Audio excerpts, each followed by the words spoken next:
ayat 28, Yesaya pasal 40 ayat 28 sampai dengan 31.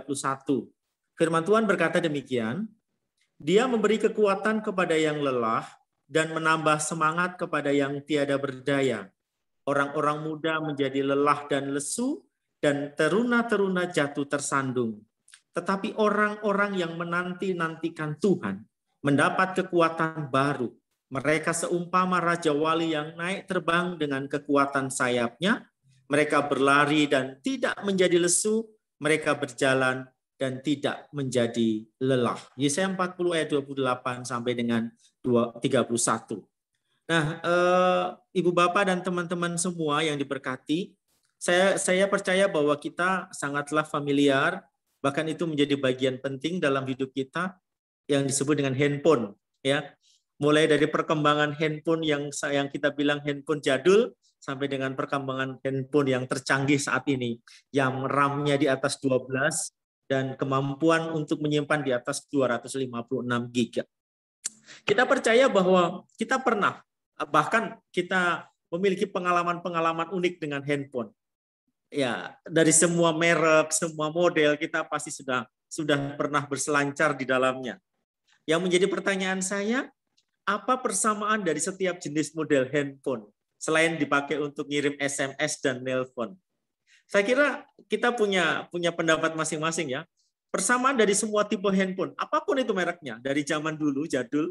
Saya masih ingat tahun 2000-an saya saya punya handphone Siemens yang melengkung, yang bisanya cuma telepon dan SMS, atau Nokia yang seperti HT besarnya. Tetapi saya perhatikan bahwa itu sama dengan handphone canggih saat ini, yang merek iPhone dengan model dan variasi jenis tertentu. Persamaannya yang paling mendasar adalah bahwa sama-sama semua handphone itu butuh cas. Mau yang model jadul, yang model sekarang. Tipe di dalamnya tidak mempengaruhi, tapi yang paling penting adalah cas. Saya perhatikan dari zaman dulu kalau sudah mulai lowbat, kita bingung nyari colokan untuk ngecas HP kita. Itu menandakan bahwa apapun model, apapun bentuk, apapun isi dari kemampuan handphone kita, pada dasarnya itu tidak mempengaruhi banyak. Tapi yang sangat berpengaruh adalah ada tidaknya baterai. Kalau tidak ada baterai, mau handphone secanggih apapun, saya kira jadi barang onggokan di atas meja.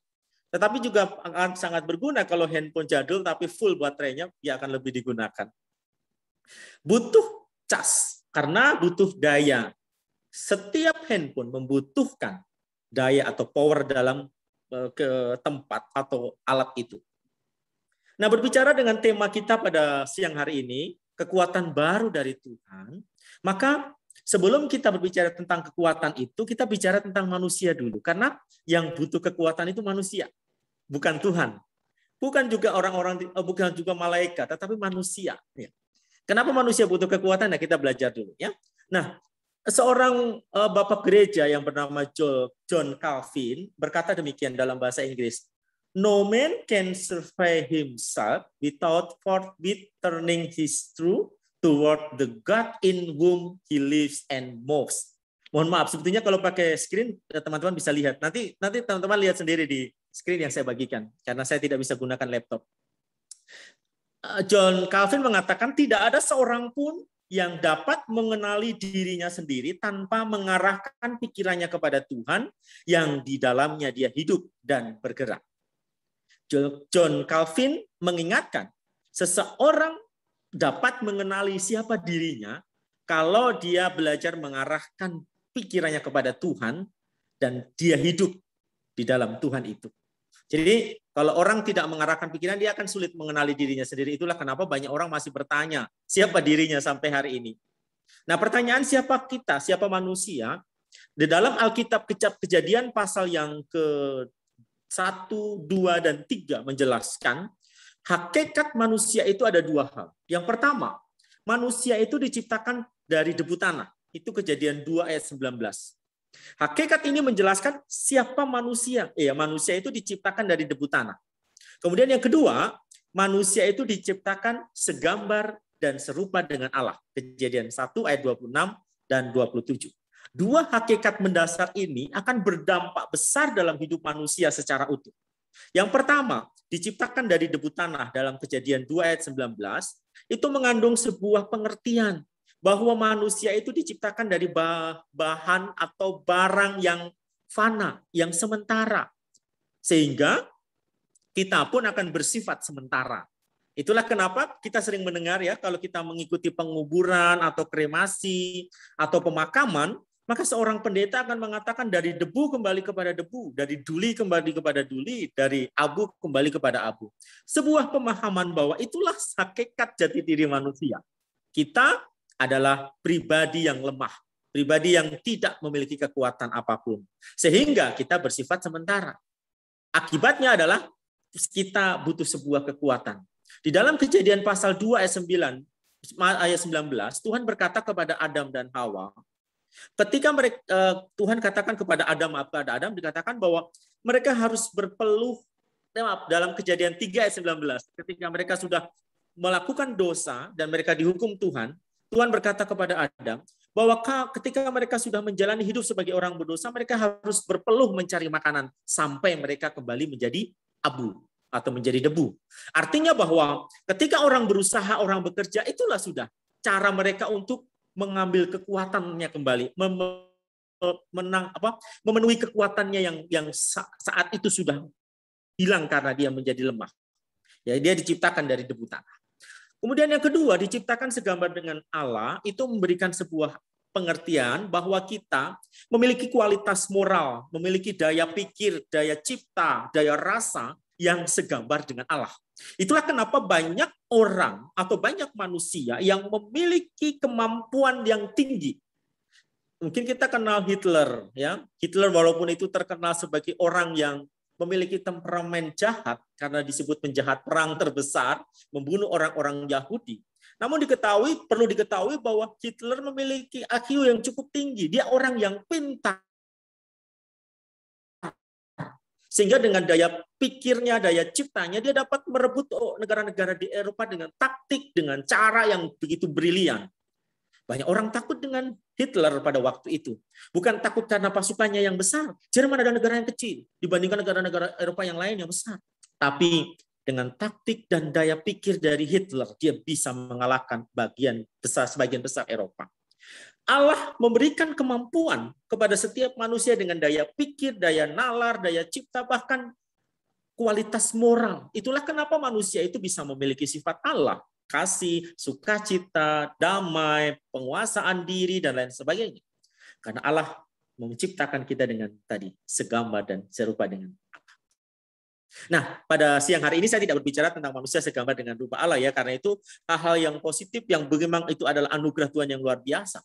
Tapi saya ingin berbicara tentang kelemahan tadi. Ternyata dampak dari sebuah kelemahan itu panjang. Karena sejak manusia pertama Adam dan Hawa itu jatuh ke dalam dosa, manusia berupaya untuk memperoleh kekuatan untuk hidupnya. Memang pemahaman pertama bahwa Adam harus cari makanan supaya dia bisa bertahan hidup. Betul, kekuatan fisik diperlukan. Tetapi tidak hanya itu ternyata. Sebab manusia berusaha untuk terus memenuhi semua kekuatan dirinya. Kekuatan fisik, kekuatan batin, kekuatan moral. Itulah kenapa dalam kitab Kejadian kita mendapati ada orang yang begitu jahat, ada orang yang begitu baik, ada orang yang hidup hidupnya dalam tanda kutip dia tidak lagi peduli dengan yang namanya Tuhan pencipta, tetapi ada orang yang begitu dekat seperti Nuh, Abraham, dan lain sebagainya. Kenapa terjadi kesenjangan? Terjadi perbedaan yang cukup mendasar di dalam diri pribadi manusia. Karena mereka masing-masing melihat, ingin mengusahakan kekuatan dalam diri mereka dengan cara mereka masing-masing. Ya, dalam ilmu filsafat ada sebuah kalimat yang mengatakan demikian. Manusia disebut sebagai determinisme. Apa itu manusia determinisme? Manusia yang cenderung untuk mencari kekuatan di luar pribadinya daripada percaya bahwa segala sesuatu bisa dilakukan atau ditentukan oleh dirinya. Kecenderungan manusia untuk bergantung pada pihak luar itu disebut dengan determinisme. Dan ini kita alami semua ya. Kita cenderung lebih suka hidup bersekelompok, bersama. Kita bergantung dengan orang lain. Kita menjadi makhluk sosial yang saling membutuhkan dan lain sebagainya. Padahal kalau misalkan dalam keadaan yang sangat fatal kita hidup sendiri, bisa enggak? Pasti bisa, karena kita punya kemampuan untuk hidup secara pribadi. Ya, karena Tuhan akan menciptakan kita secara pribadi-pribadi begitu. Ada kemampuan kok kita untuk, tetapi kecenderungan untuk kita bergantung dengan orang di sekitar kita atau kekuatan di sekitar kita, itulah yang membentuk kita untuk bergantung kepadanya. Nah, ini juga yang terjadi dalam hidup religius atau hidup keagamaan. Agama, salah satu faktor prinsip utamanya adalah adanya satu pribadi yang memiliki kekuatan. Ya, semua agama pasti percaya kepada satu pribadi yang supranatural, dikatakan begitu, yang memiliki kekuatan. Seperti kita, tokoh kita, utama siapa? Yesus. Kemudian agama-agama yang lain, termasuk aliran kepercayaan. Teman-teman semua, saya lahir dari keluarga saya lahir dari keluarga Jawa, dan kakek nenek saya adalah aliran kepercayaan. Mereka tidak punya agama. Kalau mereka ditanya mereka berdoa kepada siapa, mereka akan menyebut kepada Yang Maha Kuasa. Kalau kita kejar lagi, Yang Maha Kuasa yang mana? Pokoknya ada Yang Maha Kuasa. Pokoknya Dia yang kuasa semua.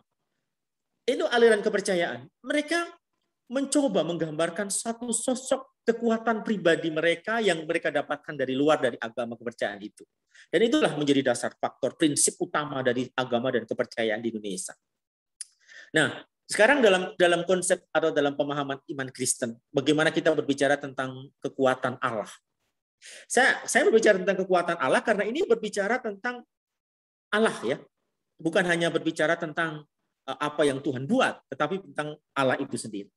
Nah, kekuatan Allah itu tidak bisa kita gambarkan seperti kekuatan tokoh-tokoh dalam Marvel yang memiliki kekuatan sinar laser, kekuatan daya dorong, kekuatan terbang, dan lain sebagainya. Bukan seperti itu.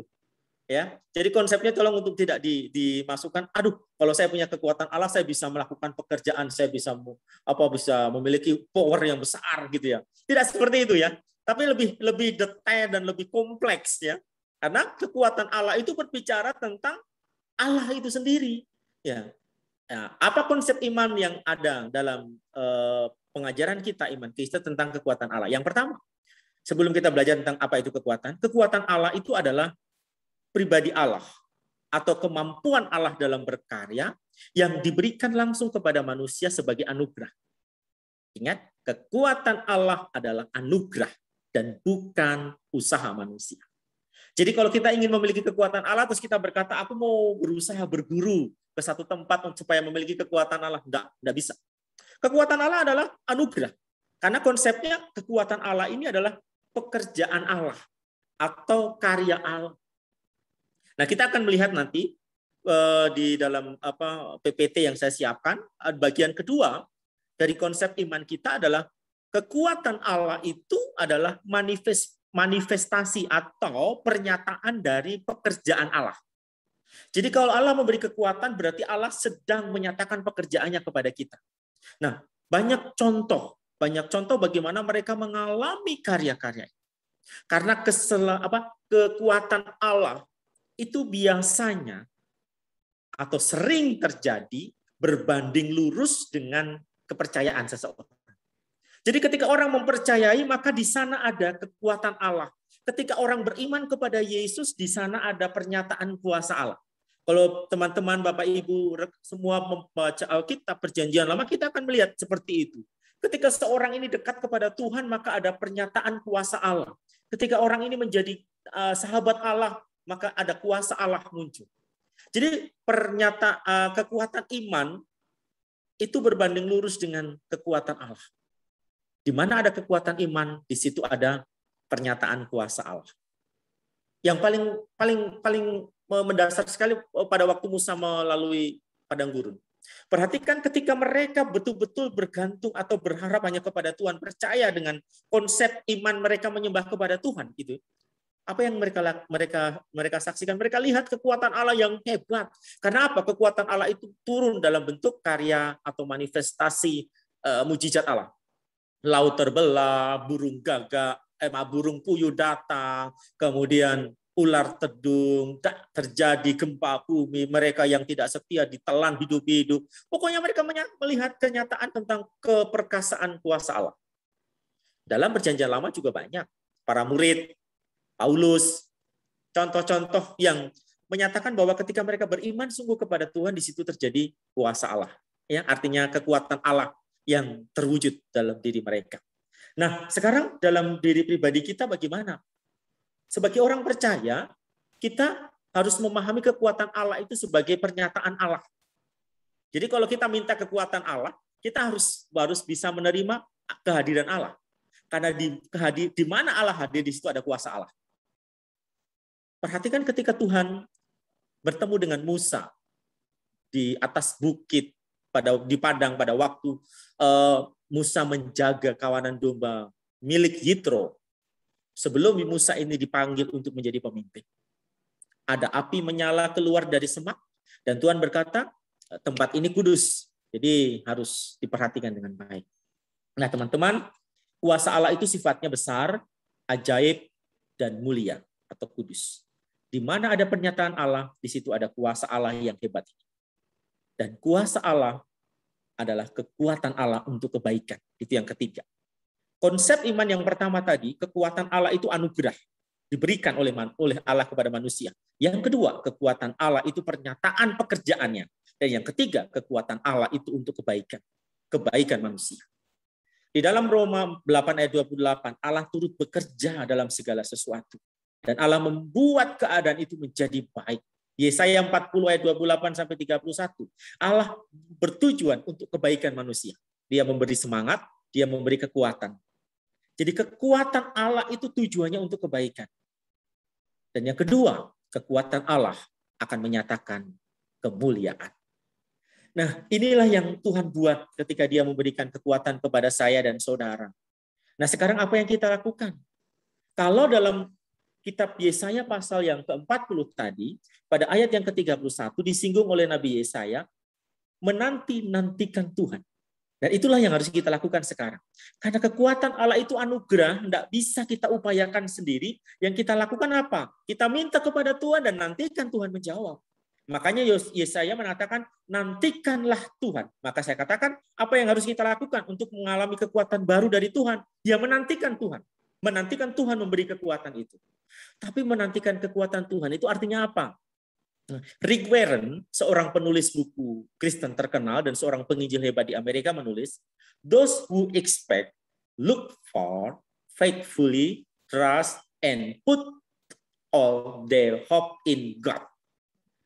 Rick Warren ingin menjelaskan menanti-nantikan Tuhan itu artinya percaya, terus berharap, mencari, dan mempercayai dengan bersungguh hati dan meletakkan seluruh pengharapan kepada Tuhan. Jadi menanti-nantikan Tuhan bukan duduk nunggu, bukan sekedar nunggu antrian gitu ya, enggak. Tetapi membawa dirinya terus berharap dalam iman, tetap percaya dengan sungguh dan berharap hanya kepada Tuhan. Maka saya percaya orang yang demikianlah orang yang akan mengalami kekuatan baru. Elia, Musa, Abraham, Elisa, termasuk para murid dan Petrus serta Paulus. Mereka adalah orang-orang yang terus menantikan kekuatan Tuhan setiap saat. Dengan terus percaya, berharap, maka mereka mengalami kekuatan yang supranatural itu. Teman-teman semua, menjadi sebuah pertanyaan. Kalau demikian apa yang saya lakukan dalam penantian ini? Mungkin kita bertanya ya, kan kita disuruh nanti, menunggu gitu ya, menanti itu kan menunggu. Apa yang harus kita lakukan sekarang? Dengan setia tetap percaya kepada Dia. Dalam kondisi apapun, tetap setia menantikan kekuatan itu. Yesaya menggambarkan orang yang mendapatkan kekuatan baru, ia seperti seekor burung Raja Wali. Inilah janji yang Tuhan buat, ingin merestorasi atau memulihkan kita. Ingin membawa kebaikan untuk kita sekalian. Bahwa ketika kita sedang menanti, di situ proses untuk kita mengalami perubahan. Karena pada saat penantian dan Tuhan menyatakan kekuatan kuasanya, maka disitulah saatnya kita mengalami yang disebut dengan miracle of God. Keajaiban Tuhan. Teman-teman pernah lihat ular? Ular berubah kulit. Kami punya bahasa Jawa, mungkin teman-teman sini ada yang bahasa orang Jawa ya, bahasanya ngelungsungi gitu ya, berubah kulit gitu. kulit lamanya itu dia lepas dan dia akan muncul kulit baru. Prosesnya bagaimana? Dalam ilmu biologi bukan serta-merta. Atau burung Raja Wali yang harus merontokkan bulu-bulunya di atas usia 40-an tahun. Tujuannya adalah mereka harus berganti. Tetapi prosesnya enggak begitu mereka masuk ke, kalau ular masuk ke lubang liang-liangnya, kemudian setelah itu baru mereka langsung ganti kulit. Enggak ya. Ada proses. Ada beberapa waktu mereka harus menantikan waktu yang tepat. Ya. Mereka sudah punya insting sendiri. Misalkan bulan ini mereka harus ganti, maka dia harus masuk ke sebuah lubang menantikan sampai kulit mereka itu lepas. Dan kulit itu sangat sakit. Pada waktu melepas itu akan sangat sakit dan begitu menjadi kulit baru yang sangat sensitif. Tetapi di situ ada perubahan. Karena setelah itu mereka akan melihat bagaimana menjadi baru lagi. Demikian juga kita yang menantikan kekuatan Tuhan. Berarti menantikan bukan kita hanya duduk santai menantikan terus begitu menantikan terus langsung kita hari ini berdoa minta Tuhan beri saya kekuatan langsung plung bisa saja seperti itu ya Allah lakukan dalam kekuasaannya. Tetapi apa yang sering terjadi Allah memberikan kesempatan untuk kita belajar mempersiapkan diri untuk mengalami perubahan, mengalami kuasa, mengalami mujizat. Perhatikan kisah Elia dengan janda di Sarfat. Sebelum Elia ini melihat keajaiban Tuhan dari segenggam tepung dan sedikit buli-buli, apa yang dialami oleh Elia? Lebih dari 2 tahun diproses di tepi sungai Kerit untuk minum dan makan dengan burung gagak. Memang Tuhan akan beri kekuatan kepada Elia hambanya, tetapi tidak serta-merta. Ada waktu menanti-nantikan kekuatan Tuhan itu di tepi sungai Kerit selama 2 tahun. Sungai itu kering baru Elia disuruh pergi kepada seorang janda. Dia akan melihat lebih hebat lagi mujizat kekuatan Allah. Teman-teman semua, akhir dari renungan saya, nantikan Tuhan. Itu cara kita sekarang. Lihatlah bagaimana kekuatan baru akan Allah berikan kepada kita. Asalkan kita terus percaya dalam penantian itu. Kita terus berharap dalam penantian itu. Dan kita terus menaruh harapan kita hanya kepada Dia. Maka ketika kita meminta kekuatan, nikmatilah waktu penantian itu. Mungkin Allah akan langsung memberikan pada saat kita meminta. Tapi mungkin Allah memberikan kesempatan waktu untuk kita mempersiapkan diri, nikmati. Karena kesempatan kekuatan baru akan Allah berikan kepada setiap orang percaya. Ingatlah pernyataan saya tadi. Kekuatan Allah akan diberikan berbanding lurus dengan iman kita. Seberapa iman kita, itulah kekuatan Allah yang akan dimanifestasikan, dinyatakan dalam diri kita sekalian. Ingat, kita adalah orang-orang hebat ya, orang-orang yang penuh dengan kekuatan Allah. Sehingga dalam diri kamus orang Kristen, orang percaya, itu tidak ada orang Kristen yang tidak memiliki kekuatan. Dia ada kekuatan. Karena Allah terus memberikan kekuatan kepadanya. Tuhan Yesus memberkati, terus nantikan Tuhan, miliki kekuatan baru setiap saat dengan minta kepada Tuhan. Sebab Tuhan akan memberikan yang terbaik dalam hidup kita. Tuhan Yesus memberkati dan menolong teman-teman semua dalam aktivitas. Ingat kita semua adalah ciptaan Allah yang mulia. Kita diberikan kekuatan, maka kita akan dapat melakukan segala sesuatu karena Tuhan bersama kita. Tuhan Yesus memberkati dan menolong kita sekalian. Amin. Mari kita berdoa sebelum saya kembalikan ke pemimpin acara. Kita berdoa. Terima kasih Bapa di surga. Pada kesempatan siang hari ini bersama rekan-rekan dari Suritek kami berkumpul, kami diingatkan bagaimana kekuatan baru yang Allah berikan dalam diri kami. Kami menyadari bahwa kami adalah ciptaan yang lemah, tapi juga kami mulia karena kami diciptakan segambar dengan Allah. Namun dalam keterbatasan itulah Tuhan kami membutuhkan kekuatan supaya kami dapat kuat menghadapi kehidupan. Kami butuh Tuhan, kami butuh kekuatan. Namun kami menyadari kekuatan kami ini adalah pemberian atau anugerah dari Tuhan. Tuhan sanggupkan kami untuk menghadapi segala kenyataan hidup. Tuhan sanggupkan kami menghadapi perjuangan hidup. Tuhan sanggupkan kami menghadapi tanggung jawab pekerjaan kami. Karena kami tahu kami memiliki kekuatan baru di dalam Tuhan. Untuk itu Tuhan Yesus berkati semua kami, agar kami terus mengandalkan Tuhan, berharap dan selalu percaya akan Tuhan dalam hidup kami. Dengan menantikan Tuhan setiap waktu, maka kami sedang menantikan anugerah Tuhan. Sama seperti alat-alat elektronik yang sedang terhubung dengan Tuhan, dengan sumber kekuatan itu. Tuhan Yesus tolong, supaya kami terus memiliki koneksi yang baik dengan Tuhan. Dan kami sedang mengalami aliran kekuatan kuasa Tuhan yang menolong kami. Kami kuat untuk menjalani semuanya. Firman-Mu dalam Filipi 4 ayat 13. Segala perkara dapat kutanggung di dalam Dia yang memberi kekuatan kepadaku.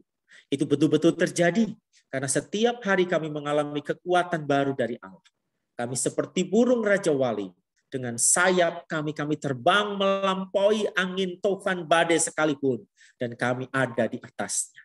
Terima kasih Bapak, berkati rekan-rekan dari Suditek, dalam rumah tangga, dalam pribadi mereka, supaya mereka tetap kuat. Karena dengan Tuhan, mereka akan dimampukan menghadapi semua. Ini doa kami, terpujilah Engkau. Di dalam nama Yesus kami berdoa. Amin. Amin. Tuhan Yesus memberkati. Saya kembalikan ke pemimpin. Mohon maaf, saya akan share PPT saya yang tidak bisa saya bagikan pada siang ini ke grup atau ke Ivan. Nanti minta